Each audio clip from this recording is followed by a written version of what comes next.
Bonsoir tout le monde. Alors, je voudrais rendre gloire à Dieu pour l'opportunité qu'il me donne d'être en live ce soir et de pouvoir encore vous apporter la parole de Dieu. C'est toujours un plaisir pour moi de vous parler de mon Seigneur Sauveur, de ce que l'Esprit me donne pour vous, chers auditeurs, pour tous ceux qui écoutez notre message. Et ce soir, je vous dirais que des belles informations, je vais dire ça comme ça, belles informations que l'Esprit veut nous donner, nous faire, nous faire réaliser certaines choses, nous faire voir certaines choses, faire des beaux parallèles concernant le sujet central de la Bible, bien sûr, dont on se lassera jamais de parler, qui est notre Sauveur Jésus-Christ. Et pour ce que l'Esprit m'a donné pour vous ce soir, je vais vous inviter à tourner dans Luc chapitre 1. Dans l'Évangile selon Luc, au chapitre 1, on va lire à partir du verset 26 au verset 33. Dans l'Évangile selon Luc, chapitre 1, débutant du verset 26 au verset 33.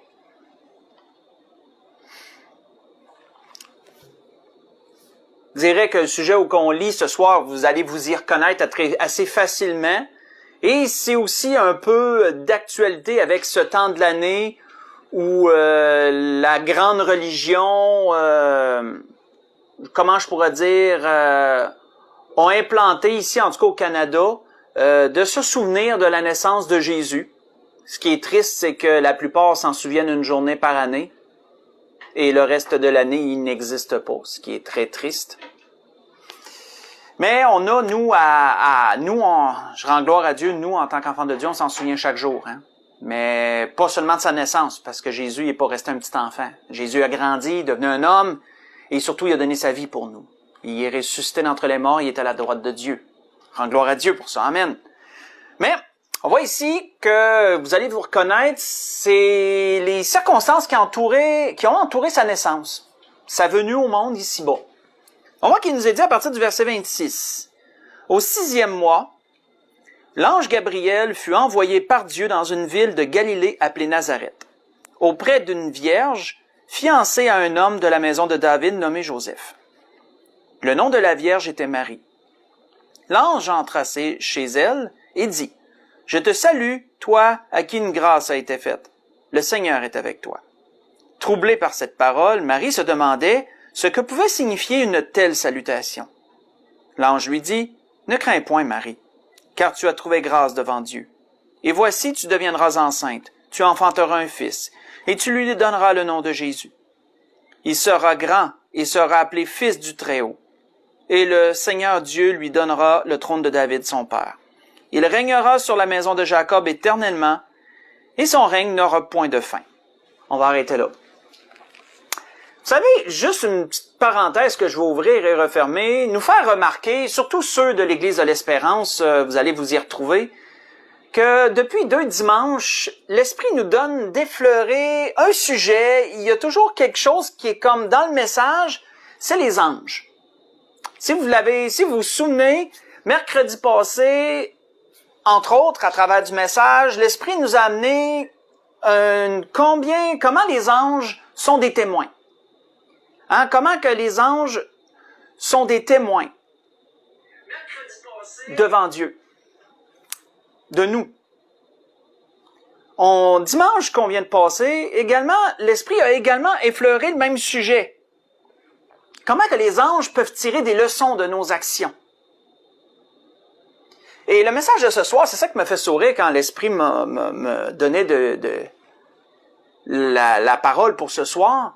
C'est que l'Esprit veut encore toucher aux anges, mais un peu plus ce soir. Un peu plus. Parce que les anges, dans la parole, ont joué plusieurs rôles. Les anges ont joué plusieurs rôles dans la parole. D'ailleurs, l'auteur d'Hébreux, faites juste écouter, l'auteur d'Hébreux nous a dépeint à propos des anges une vérité toute simple. Ne sont-ils pas, disait-il, tous des esprits au service de Dieu, envoyés pour exercer un ministère en faveur de ceux qui doivent hériter du salut? Hein, vous voyez ça dans Hébreux chapitre 1, verset 14. Les anges sont des esprits au service de Dieu, au service au service de Dieu, mais envoyé pour aider qui? Pour aider ceux qui doivent hériter du salut. Les anges sont pas là pour être adorés. Les anges sont là pour servir. Ils ont été utilisés dans plusieurs sens par Dieu à travers la parole. Entre autres, ils ont été utilisés, entre autres, comme messagers. Et ça a été un peu un des rôles prédominants des anges dans la parole. Il y en a eu plusieurs, comme je l'ai mentionné. Mais un des rôles prédominants qu'ils ont eu, c'était d'être des messagers pour divers types de messages. Entre autres choses, comme on le voit ou qu'on lit en introduction, entre autres choses, pour annoncer des naissances. Nous voyons que ce qui entourait la naissance de Jésus était très particulier, comme on le sait, et un ange est mentionné, son nom mentionné, Gabriel. Il n'y a pas beaucoup d'anges dont le nom est mentionné dans la Bible, soit dit en passant. Il y en a des noms directement, là. Je parle de direct, il y en a deux. Il y a Gabriel, Michaël. Les autres, c'est des noms comme plutôt indirects, comme l'ange de l'Éternel, ou celui qu'on appelle Lucifer, mais c'est encore un jeu de mots par rapport à l'astre brillant, etc., avant, comme de raison avant. Plus maintenant, c'est plus un ange de Dieu maintenant, là. Je parle avant. Mais c'est ça, les noms des anges, il n'y en a pas beaucoup de mentionnés de leur nom. Donc Gabriel, ici, nous voyons que cet ange a été un messager qui a annoncé à Marie qu'elle avait été choisie par Dieu pour porter son fils. On voit que Gabriel a joué un grand rôle dans toutes les circonstances entourant la naissance du Seigneur, entre autres choses. C'est lui qui a annoncé à Marie que Jésus allait naître d'elle, qu'elle allait être sa mère. On peut voir, faites juste écouter dans Matthieu, qu'on se doute assez bien que l'ange qui a annoncé à Joseph cette même naissance était également l'archange Gabriel. L'ange Gabriel, excusez-moi, quoique son nom n'est pas mentionné dans Matthieu, mais on peut s'en douter que c'est lui aussi qui a participé à toute cette circonstance-là, parce qu'on le voit partout dans cette circonstance-là. Comme on peut aussi se douter que lorsque, plus loin dans Luc, les bergers ont reçu la visite d'un ange, qu'un ange leur est apparu et qu'ensuite, le ciel s'est ouvert, puis il y a une myriade d'anges qui chantaient la gloire de Dieu et tout. L'ange qui leur est apparu, on peut se douter que c'était aussi l'ange Gabriel, quoique son nom n'est également pas mentionné à cet endroit dans Luc chapitre 2. Dans Luc chapitre 2, où les bergers ont reçu cette visite, cette manifestation glorieuse. Mais oui, les anges dans la parole ont été utilisés, entre autres, comme des messagers. Et des messagers annonciateurs de naissance, il n'y en a pas eu beaucoup. Il y a eu Jésus, bien sûr. Mais quand on regarde dans la parole, et c'est un sujet intéressant à étudier, il n'y a pas beaucoup d'anges qui ont annoncé des naissances dans la parole. Il n'y a pas beaucoup de naissances, plutôt. Je vais revirer la phrase de bord. Il n'y a pas beaucoup de naissances dans la parole qui ont été annoncées par des anges. Il y en a seulement 3. 3 à part Jésus, là. À part Jésus, il y a seulement 3 naissances dans toute la Bible qui ont été annoncées par des anges. Et lorsqu'on étudie chacune de ces naissances, nous pouvons en retirer énormément de parallèles avec le Seigneur. C'était pas banal. Lorsqu'une naissance était annoncée par un ange, c'était significatif dans bien des sens. Et c'est ce que nous verrons ce soir. Si vous voulez suivre avec moi, on va aller voir ce premier endroit où il nous est parlé d'un ange qui annonce une naissance. C'est dans la Genèse. Si vous voulez suivre avec moi, c'est dans la Genèse. La Genèse au chapitre 18. Dans la Genèse au chapitre 18. Allons voir cela premièrement. Dans la Genèse au chapitre 18. On va lire un peu le contexte aussi. On va lire pas mal toutes les circonstances dans la Genèse chapitre 18 à partir du verset 1. À partir du verset 1, on va lire jusqu'au verset 15. On va faire un petit peu de lecture ensemble. Où on voit qu'il est dit, Et là, je vous mets en contexte, on est au temps d'Abraham, comme vous l'aurez sans doute la plupart d'entre vous deviné, on est au temps d'Abraham et on sait qu'Abraham avait reçu des promesses de la part de Dieu.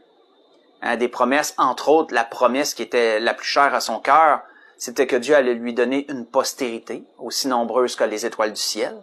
Mais qui dit postérité dit fils, parce que c'est par le fils qu'on a la postérité.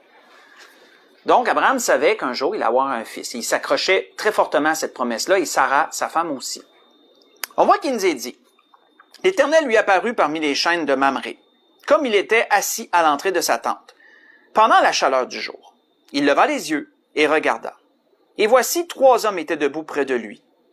Quand il les vit, il courut devant d'eux depuis l'entrée de sa tente et se prosterna à terre. Et il dit, « Seigneur, si j'ai trouvé grâce à tes yeux, ne passe point, je te prie, loin de ton serviteur. Permettez qu'on apporte un peu d'eau pour vous laver les pieds. Reposez-vous sous cet arbre. J'irai prendre un morceau de pain pour fortifier vos cœurs. Après quoi vous continuerez votre route. Car c'est pour cela que vous passez près de votre serviteur. » Et ils répondirent, « Fais comme tu l'as dit. » Abraham alla promptement dans sa tente vers Sarah, et il lui dit, « Vite, 3 mesures de fleurs de farine, pétris et fais des gâteaux. » Et Abraham courut à son troupeau, prit un veau tendre et bon, et le donna à un serviteur qui se hâta de l'apprêter. Il prit encore de la crème et du lait, avec le veau qu'on avait apprêté, et il les mit devant eux. Il se tint lui-même à leur côté sous l'arbre, et ils mangèrent. Alors ils lui dirent, « Où est Sarah, ta femme? » Il répondit, « Elle est là, dans la tente. » Et l'un d'entre eux dit, « Je reviendrai vers toi à cette même époque. Et voici, Sarah, ta femme, aura un fils. » Sarah écoutait à l'entrée de la tente qui était derrière lui. Donc, la tente où Sarah était juste derrière les anges. Imaginez-vous qu'ils étaient comme assis, Abraham était assis, et la tente où Sarah était derrière eux. Et là, l'ange, un des 3, annonce ceci à Abraham. Sarah, bien sûr, qui était assez près de la tente, entend ce que l'ange annonce. Et on sait qu'elle pouvait aussi écornifler, c'est ce qu'on se doute. Elle devait sûrement écornifler à l'entrée, entendre, parce qu'elle voulait, elle aussi, curieuse d'entendre qu'est-ce que les anges disaient. Et donc, Sarah écoutait à l'entrée de la tente qui était derrière lui. Et Abraham et Sarah étaient vieux, avancés en âge, et Sarah ne pouvait plus espérer avoir d'enfants. Pendant toute leur vie, la Bible nous dit pas qu'elle était stérile. Je me souviens pas, de mémoire, je me souviens pas qu'il était dit qu'elle était stérile, mais ils n'ont jamais pu avoir d'enfants. Et là, elle était rendue trop vieille pour en avoir. Et là, elle rit en elle-même, en disant, « Maintenant que je suis vieille, aurais-je encore des désirs?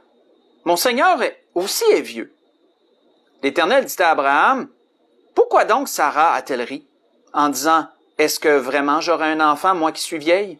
Y a-t-il quelque chose qui soit étonnant de la part de l'Éternel? Au temps fixé, je reviendrai vers toi, à cette même époque, et Sarah aura un fils. » Sarah mentit en disant, « Je n'ai pas ri, car elle eut peur. » Mais il dit, « Au contraire, tu as ri. » On va arrêter là. Donc, voyons-nous ici, premièrement, comme l'ange Gabriel est venu annoncer à Marie la naissance de Jésus, nous voyons ici la toute première naissance dans la Bible, si on suit chronologiquement les livres, la toute première naissance qui a été annoncée par un ange. On sait que c'est un ange qui représentait Dieu, à peu près comme tous les anges, bien sûr, qui sont au service de Dieu. Voyez, on voit que cet ange ici annonce à Sarah qu'elle aura un fils. Quand on regarde ce fils qu'elle a eu, Isaac, beaucoup de similitudes avec le Seigneur. C'est une naissance annoncée par un ange et ça n'a pas été pour rien. On peut voir que Isaac a été une image en plusieurs façons, une image représentative, prophétique, je dirais, de notre Seigneur Jésus.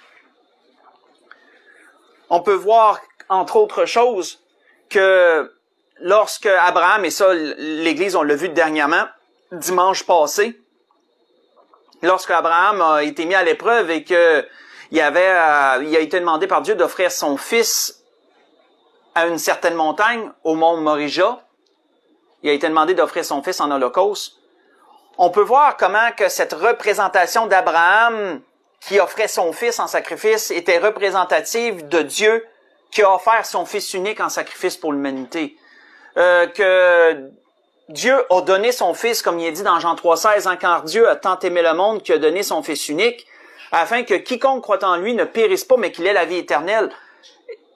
On peut voir le parallèle est direct, et tous ceux qui viennent à Christ et qui étudient l'histoire d'Abraham en viennent toutes à cette conclusion logique. Une prophétie, c'était prophétique, ce qu'Abraham a dû faire avec son fils Isaac, c'était prophétique de Christ à venir. Mais reculons à la base que cette naissance-là avait été aussi annoncée par un ange. Et ça voulait déjà dire des choses en partant, là. Ça voulait déjà dire des choses. On peut voir aussi que Isaac a été le fils unique aussi de Sarah, de Sarah, hein, parce qu'on sait que Sarah a pensé avoir une postérité à travers sa servante, donc oui, elle avait donné sa servante à Abraham.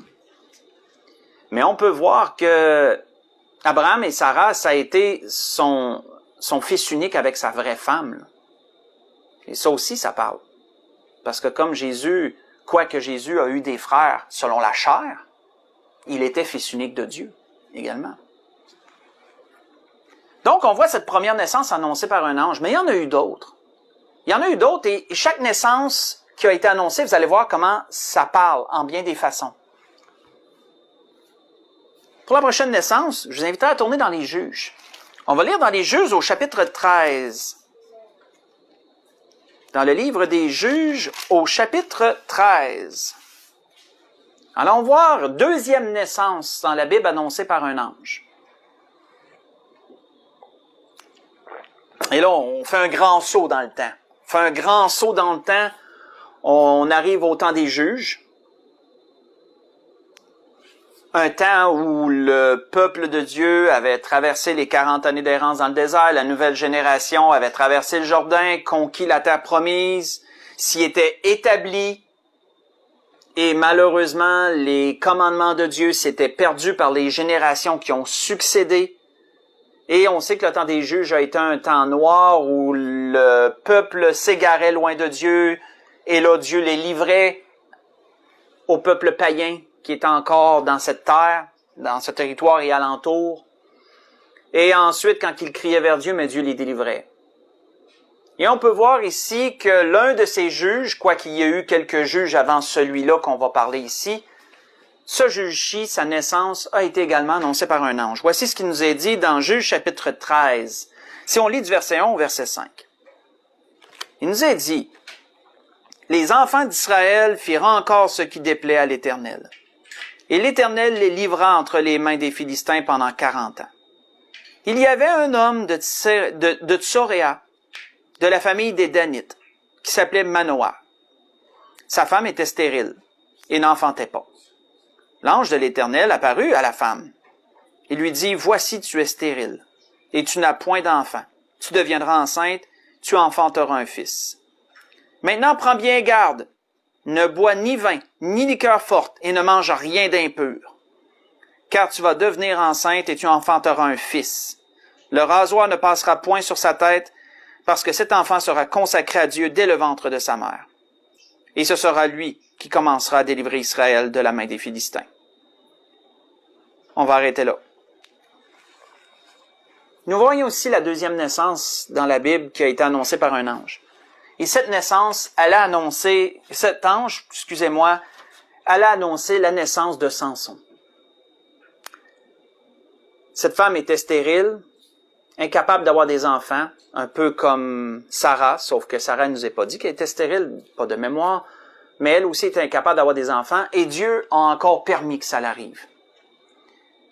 Voyez-vous que dans tous les cas où les naissances ont été annoncées par un ange jusqu'à présent, on peut voir toujours un miracle. Déjà là, il y avait un miracle dans la conception même de l'enfant.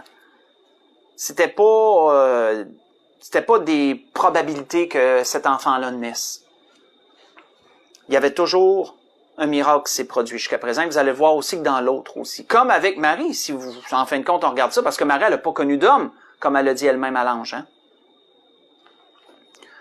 Quand on regarde la vie de Samson, quoique elle n'est pas un modèle de vertu, la vie de Samson a beaucoup de parallèles avec le Seigneur Jésus. Il y a beaucoup de liens à faire avec Jésus dans la vie de Samson, par ses actions surtout, ses exploits. On va plus aller vers ça comme ça, ses exploits qu'il a fait.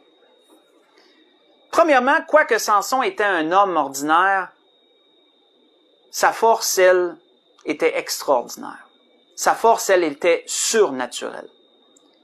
Et ça me fait rire parce que quand on regarde, vous avez sûrement vu des films de Samson, hein, ils nous en ont passé plusieurs, c'est une belle histoire, en fin de compte, un beau sujet pour faire un film. Et on peut voir toujours Samson comme étant, ils choisissent un acteur qui est bien musclé, ils choisissent un acteur qui est parfois plus grand que la moyenne. Et pour Samson, ils choisiront pas quelqu'un de normal. Mais pourtant, pourquoi que les hommes font ça? Parce que les hommes associent force extraordinaire à force physique. Hein, il fallait que cet homme-là s'est déjà bien baraqué pour avoir une force extraordinaire. Ça, c'est la pensée humaine. C'est la logique des hommes, ça. Mais c'est pas la logique de Dieu. La Bible nous dit pas que cet homme-là était comme un Goliath, là, si on peut voir le lien. C'est un homme ordinaire, mais qui avait une force extraordinaire. Et le Seigneur, c'était la même chose, frères et sœurs. Le Seigneur a paru comme un simple homme, si vous vous souvenez ce que l'apôtre Paul disait aux Philippiens. Il a paru comme un simple homme, mais c'était un homme avec une force extraordinaire, avec une sagesse extraordinaire, qui faisait des miracles extraordinaires. D'ailleurs, faites juste écouter, qu'est-ce qui a été dit à propos du Seigneur? Il y a quelques endroits qui nous relatent un peu ce que les gens pensaient de Jésus, mais entre autres dans sa patrie, lorsqu'il est allé prêcher dans la synagogue de Nazareth. Faites juste écouter ce que les Nazaréens disaient de lui, le connaissant depuis sa naissance. Lorsque Jésus eut achevé ses paraboles, il partit de là, il s'était rendu dans sa patrie. Il enseignait dans la synagogue, de sorte que ceux qui l'entendirent étaient étonnés et disaient, d'où lui viennent cette sagesse et ces miracles? N'est-ce pas le fils du charpentier? N'est-ce pas Marie qui est sa mère? Jacques, Joseph, Simon et Jude ne sont-ils pas ses frères? Hein, ceux, autrement dit, qui sont nés de Marie et de Joseph après la conception de Jésus. Et ses sœurs ne sont-elles pas toutes parmi nous? D'où lui viennent donc toutes ces choses? Et il était pour eux une occasion de chute. Vous voyez ça dans Matthieu, chapitre 13, j'ai lu verset 53 au verset 57. Verset 53 au verset 57. Et on peut voir qu'à d'autres endroits, il y a eu d'autres commentaires aussi à propos du Seigneur. Et on peut voir un beau parallèle avec Samson comme ça. Aussi, notez que Samson, il avait été consacré à Dieu dès le ventre de sa mère. Jésus aussi a été consacré à Dieu d'une certaine façon. Lui aussi, le Seigneur était totalement dévoué à la cause de Dieu dès sa naissance. Sauf que le Seigneur n'avait pas besoin de faire un vœu de Naziréa pour se consacrer. Il était déjà consacré. Le Seigneur était déjà consacré. On peut voir d'ailleurs que Jésus l'avait dit lui-même en disant « Ma nourriture est de faire la volonté de mon Père, de celui qui m'a envoyé, et d'accomplir son œuvre, disait le Seigneur dans Jean, chapitre 4, verset 34. Le Seigneur était totalement consacré à Dieu. On peut voir que lorsque Samson, dans un de ses exploits qu'il a fait, a tué un lion à main nue, ça nous démontrait quoi ça à propos de Jésus? Hein? Jésus est celui qui a vaincu le lion rugissant. Jésus est celui qui a vaincu le diable à la croix. Il l'a vaincu il a vaincu son influence lorsqu'il était ici-bas en chassant les démons, en repoussant la noirceur qui était parmi son peuple, repoussait la noirceur par ses enseignements, chassait les démons et guérissait les gens que parfois la Bible nous dit qui étaient possédés d'esprits impurs, etc., guérissait les maladies et tout. Seigneur repoussait la noirceur qui était dans ce monde de son temps, et à la croix, il a vaincu ce lion rugissant qui cherche à dévorer. Encore un autre parallèle avec Samson. On peut en voir plusieurs. Regardez la mort de Samson. Hein, quand Samson il est mort, qu'est-ce que la Bible nous dit? Quand il est mort, il a accordé une plus grande victoire à sa mort que pendant tout le temps de son vivant. La mort de Samson a été plus glorieuse que sa vie, on pourrait dire. La Bible nous dit qu'il a emporté plus d'ennemis lorsqu'il est mort que dans tout le temps qu'il a été vivant. Qu'est-ce qui a été le plus glorieux à propos du Seigneur? Oui, son vivant, le temps de ses miracles, c'était glorieux. Mais qu'est-ce qui a apporté la délivrance à l'humanité? C'est sa mort, c'est sa résurrection, c'est sa mort à la croix. C'est de la façon que le Seigneur est mort qui a vaincu l'ennemi et qui a apporté une délivrance à l'humanité. Encore un autre parallèle avec Samson. On peut en faire plusieurs. Mais reculer à la base de toutes ces choses, la naissance de Samson avait été annoncée par un ange. Elle aussi. Et ça, c'est pas anodin. Si on va à la troisième naissance qui a été annoncée par un ange, naissance proche de la naissance de Jésus, on peut s'en douter. Dans Luc chapitre 1, on retourne là. Dans Luc chapitre 1, la naissance de Jean, bien sûr, de Jean dit le Baptiste. Ce fut la troisième naissance dans la Bible qui a été annoncée par un ange. Et encore là, le même ange qui a annoncé la naissance de Jésus. Encore là, l'ange Gabriel, j'ai tout le temps tendance à dire l'archange, mais la Bible nous dit l'ange. Donc, on va s'en tenir à ça. L'ange Gabriel, encore là, était dans cette circonstance-là. Dans Luc chapitre 1, si on lit à partir du verset 5, comment s'est déroulée l'annonce de la naissance de Jean? Il nous est dit dans l'Évangile selon Luc, chapitre 1, à partir du verset 5, « Du temps d'Hérode, roi de Judée, il y avait un sacrificateur nommé Zacharie de la classe d'Abia, et sa femme était d'entre les filles d'Aaron, elle s'appelait Élisabeth. Tous deux étaient justes devant Dieu, observant d'une manière irréprochable tous les commandements et toutes les ordonnances du Seigneur. Ils n'avaient point d'enfant parce qu'Élisabeth était stérile. Ils étaient l'un et l'autre avancés en âge. » Une parenthèse que je voudrais ouvrir et refermer, notez comment que la situation particulière de la naissance de Jean englobait tout ce qu'on a vu jusqu'à présent des naissances particulières qui avaient été annoncées par des anges, les naissances précédentes annoncées par des anges. Sarah était avancée en âge et Abraham aussi. Les parents de Jean étaient avancés en âge, les deux. Dans le cas de la femme de Manoah, dans les Juges, elle était stérile. Notez qu'ici, il nous est dit également qu'Élisabeth était stérile. Voyez-vous que tout ce qu'on a vu avant est regroupé dans une même situation. Ce couple-là, autrement dit, il y avait la totale, mais pas dans un bon sens. Il y avait la totale, je dirais. Mais on peut voir encore le miracle que Dieu fait parce que rien n'est impossible à Dieu et rien de surprenant non plus de la part de Dieu. Si on continue, il est dit quoi? Or, à partir du verset 8, pendant qu'il s'acquittait de ses fonctions devant Dieu, selon le tour de sa classe, il fut appelé par le sort, d'après la règle du sacerdoce, à entrer dans le temple du Seigneur pour offrir le parfum. Toute la multitude du peuple était dehors en prière à l'heure du parfum. Alors, un ange du Seigneur apparut à Zacharie et se tint debout à la droite de l'autel du parfum. Et Zacharie fut troublé en le voyant, et la frayeur s'empara de lui. Parce qu'il est pas supposé de se trouver personne là, il est supposé être tout seul dans ce lieu saint, en train de faire les offices. Et là, un homme se tient debout dans un coin, il se dit, qu'est-ce qu'il fait là, lui? On peut voir que, mais l'ange lui dit, ne crains point, Zacharie, car ta prière a été exaucée. Ta femme Élisabeth t'enfantera un fils, tu lui donneras le nom de Jean. Il sera pour toi un sujet de joie et d'allégresse, et plusieurs se réjouiront de sa naissance, car il sera grand devant le Seigneur. Il ne boira ni vin, ni liqueur enivrante, et il sera rempli de l'Esprit Saint dès le ventre de sa mère, dès le sein de sa mère. On va arrêter là. Voyez-vous, il y a encore des similitudes avec les naissances précédentes qui avaient été annoncées par les anges. Entre autres choses, notez comment le nom de Jean a été imposé. Un peu comme Jésus. C'était pas un nom choisi, c'était un nom imposé. Tu vas l'appeler comme ça. C'était un nom spécifique. On peut voir que Samson, c'est pas Dieu, c'est pas l'Éternel. L'ange n'avait pas dit à la mère de Samson de l'appeler Samson. C'est elle qui lui a donné le nom de Samson, que la Bible nous dit dans les Juges.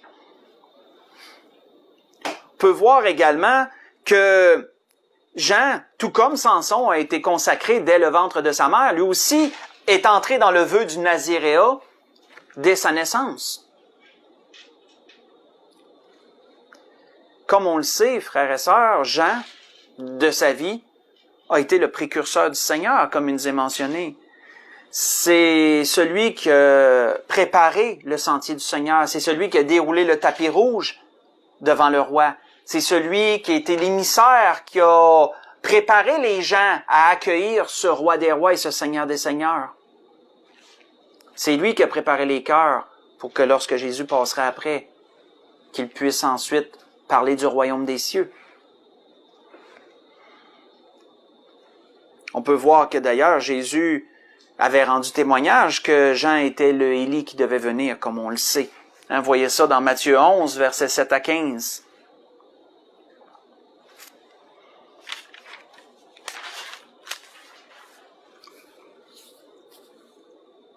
Alors, quand on fait une rétrospection, qu'on récapitule, on prend un recul, qu'on regarde dans l'ensemble, qu'est-ce qu'on a vu jusqu'à présent? On a vu combien les anges, on a encore touché au sujet des anges ce soir, on a vu combien les anges ont joué des grands rôles dans les Écritures. On n'a pas touché à tous ces rôles, on a touché à un rôle en particulier, celui de messager. Et entre autres, plus spécifiquement encore, messager de naissance.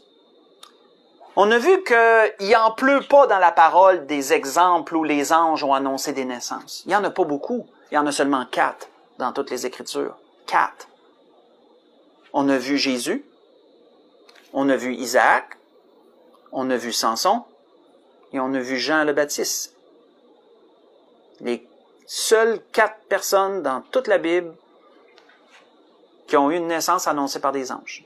On a vu qu'à toutes les fois, il y a eu un miracle. À toutes les fois que les anges ont annoncé des naissances, c'était miraculeux. Soit que les femmes incapables d'avoir des enfants, hommes et femmes, là, incapables d'avoir des enfants, la femme était stérile, Marie était vierge. Toujours grandiose, toujours grandiose. On a vu que les hommes qui ont été, comment je pourrais dire, le fruit de ces annonces, que ce soit Isaac, que ce soit Samson ou que ce soit Jean le Baptiste,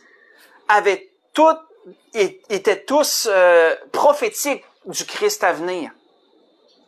Hein? Dans leur vie, il s'est passé des choses qui annonçaient Jésus. D'une façon ou d'une autre, il y avait des liens à faire avec le Seigneur. Et Jean, lui, a été celui vraiment qui était le plus proche. Il a été l'aîné de Jésus de 6 mois. Il a été l'aîné dans le sens qu'il était plus vieux que Jésus de 6 mois environ, quand on calcule selon les Écritures. Donc, lui, il a même côtoyé, il a même croisé Jésus pendant sa vie. Dans toutes ces choses, frères et sœurs, c'est ce dont l'Esprit a voulu nous parler ce soir. Et nous faire des liens, encore enrichir notre connaissance, et encore nous démontrer à quel point, entre autres choses, que tout ce qui s'est passé fait toujours un lien à Jésus d'une façon ou d'une autre. Et puis que ce qui se passe quand on se met à étudier, c'est pas banal. Les petites choses ont une raison. Et c'est jamais banal. Il y a certaines choses, des fois, qui font ressortir du lot. Les choses comme, entre autres, les naissances annoncées par les anges, ça fait ressortir les histoires du lot. Et il y a des liens à faire après. Pour conclure, on va retourner dans le fond, on s'est tenu pas mal dans Luc, puis on va conclure là aussi.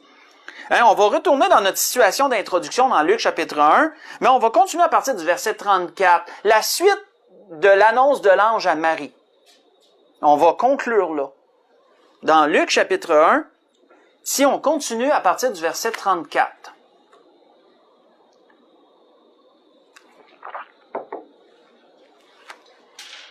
À partir du verset 34 jusqu'au verset 38. Il est dit, Marie dit à l'ange, hein, une fois que l'ange s'est introduit, une fois que l'ange lui a annoncé la naissance de Jésus et tout, Marie dit à l'ange, comment cela se fera-t-il puisque je ne connais point d'homme? Elle lui met la réalité de sa virginité devant l'ange, et l'ange lui répondit, le Saint-Esprit viendra sur toi, et la puissance du Très-Haut te couvrira de son ombre. C'est pourquoi le saint enfant qui naîtra de toi sera appelé Fils de Dieu. Voici Élisabeth, ta parente, a conçu, elle aussi un fils dans sa vieillesse, et celle qui était appelée stérile en est à son 6e mois, car rien n'est impossible à Dieu. Marie dit, je suis la servante du Seigneur. Qu'il me soit fait selon ta parole, et l'ange la quitta. Un clin d'œil qu'on peut faire à propos de la parole de Marie, comment que la grande religion élève Marie au piédestal de déesse. J'irai pas dans toute l'historique d'où ça vient que Marie est la reine du ciel. On pourrait aller bien loin là-dedans. C'est pas le sujet de ce soir. Mais ce qui est important de noter, c'est comment elle-même s'est enlevée cette dignité-là qu'on essaye de lui donner. Elle s'est enlevée cette divinité, oui. Cette divinité-là qu'on a essayé de lui coller, que la grande religion lui a collé. Elle a déjà enlevé ça, elle, en partant dans sa réponse à l'ange. Puis ça, il y a pas vraiment de prêtre ou de cardinal ou de peu importe les hauts placés catholiques qui en parlent, hein. Mais qu'est-ce que Marie avait dit à l'ange? Je suis la servante du Seigneur. Hein. Déjà là, elle enlevait tout ça. Elle n'est pas la mère de Dieu, dans le sens où la grande religion la porte, là. C'est pas la reine du ciel. Elle n'est pas en avant du Seigneur pour entendre nos prières. Elle n'est pas plus proche des hommes que Jésus, loin de là. Elle est la servante du Seigneur. Simplement une simple femme, jeune de surcroît, je veux dire vierge en plus, à qui a été faite une grâce. C'était tout simplement ça. Elle le savait et elle s'humiliait dans cet état-là. Elle se plaçait dans cet état-là de soumission dès l'annonce de la naissance de Jésus. Mais ce qu'on doit retenir aussi, frères et sœurs, c'est que dans ces choses, Dieu nous montre aussi à quel point il n'y a rien d'impossible. On peut en tirer aussi cette conclusion-là, que pour lui, rien n'est impossible. Dieu appelle les choses qui ne sont pas comme si elles étaient. Aux yeux de Dieu, là, tout peut se faire. Ça devrait nous encourager dans ce qu'on vit. Qu'on a le Dieu de l'impossible. On a le Dieu qui peut faire rendre les choses qui ne sont pas. Il peut les rendre possibles. Il peut les rendre comme si elles étaient. Et qu'il n'y a rien de surprenant de la part de Dieu. C'était ce que l'Esprit voulait nous donner ce soir. Je pourrais étudier à votre guise un peu plus en profondeur, si vous le désirez, le message que l'Esprit voulait nous donner ce soir, comme les autres. Je voudrais souhaiter à tous et à toutes un bon restant de semaine. Que le Seigneur vous bénisse, que le Seigneur vous accorde un temps des fêtes doux, doux et paisible, c'est mon souhait. Pour l'Église de l'Espérance, comme je l'ai mentionné, comme il a été discuté la semaine passée, les cultes continuent. Donc, à la grâce de Dieu, on va se dire à dimanche. Et bon temps des fêtes tout le monde. Je vous aime. Plein d'amour, que le Seigneur vous bénisse et qu'il vous garde. Il vous dirige en toutes choses en tous vos besoins.